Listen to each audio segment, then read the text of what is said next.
Welcome to the Exit Only Theater Podcast. I'm Adrian Eldoret, and I'm going to give you a really quick, super quick, ridiculously quick review of Suicide Squad because that's the amount of time that I feel I need to devote to it because that's the amount of time it took for them to kind of prepare for the movie. It was not very good. It was kind of empty. It was very paper thin. It wasn't like a Man of Steel where there was glimpses of a good movie there. No, this one's completely different. This was just not very good. There was just no substance to it.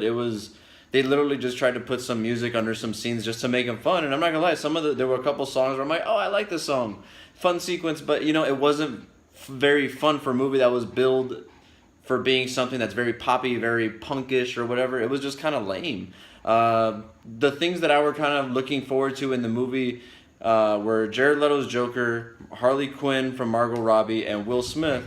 And I'll in the order of that I listed, I'm kind of gonna rate them. Jared Leto, I'm giving it's incomplete because in the movie when you guys watch it, his scenes kind of seem very random. It's not so much that his performance is bad. It's just he just kind of shows up, and Jared Leto's on the record for saying that a lot of the scenes that he shot as the Joker were cut. So you could kind of tell from watching the movie that here's this guy who's a gangster who is also kind of like a mobster, but in the movie he just kind of just is there. He's just a crime guy. To me that was kind of empty. I'm like, here's a guy who looks very crazy, who hangs around a bunch of like thug-looking gangsters, which is a great idea because we haven't really seen that since the original Joker from the 1960s series. But at the same time, I can't really grade him. So moving on.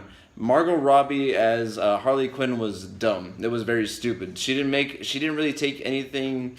She didn't take a lot of chances to make it her own. It felt like they looked at the original animated series and just said, let's just do that again. And it just made her seem like a really stupid character. Will Smith was Will Smith. He in the beginning of the movie he kind of seemed like, oh, here's like this criminal or whatever. But then at the end of the movie you saw Will Smith because he's like, we're gonna save the world and all that stupid shit.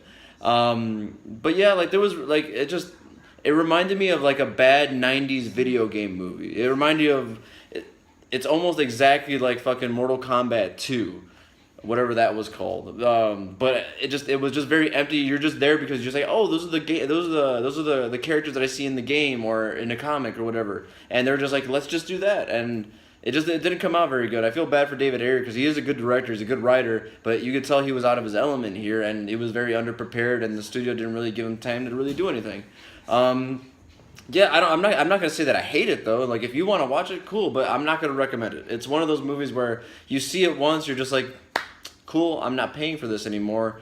Going forward, you could kind of tell that Warner Brothers doesn't really know what they want to do. When Batman v Superman was being made, it was too dark and it was too long, so they cut it down and it was really choppy editing.